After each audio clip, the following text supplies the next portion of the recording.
Bueno, quería grabarles un video para mostrarles cómo se programa para que te haga café de madrugadas, que vi que había gente, o de mañanas, a la hora que ustedes quieran. Ahora son las 22:07 de la noche.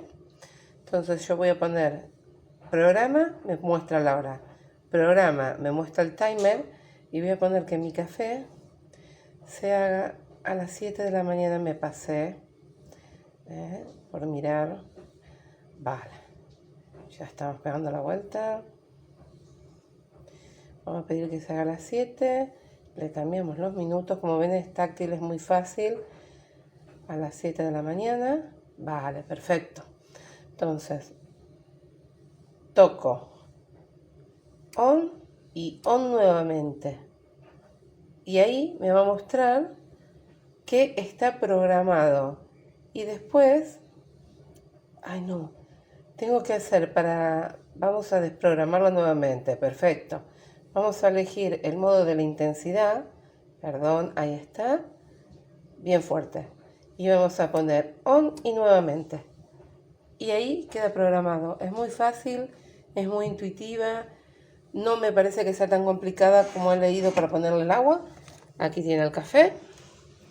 Y tiene la parte de aquí atrás para poder poner el agua sin ningún inconveniente. Tiene al costado la ranurita donde indica la cantidad de tazas.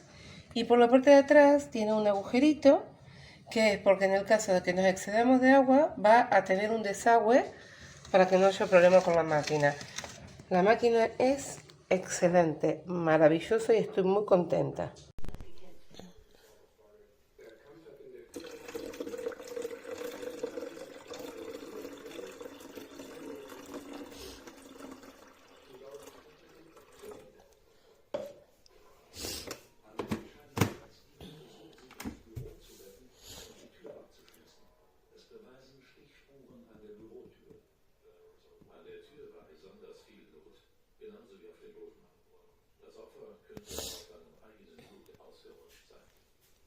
Der Täter hat am Tatort Dutzende Schuhabdrücke hinterlassen.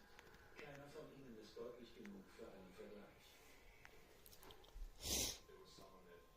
Der Täter hatte wahrscheinlich ein paar... Das war's. Sie tut nichts mehr.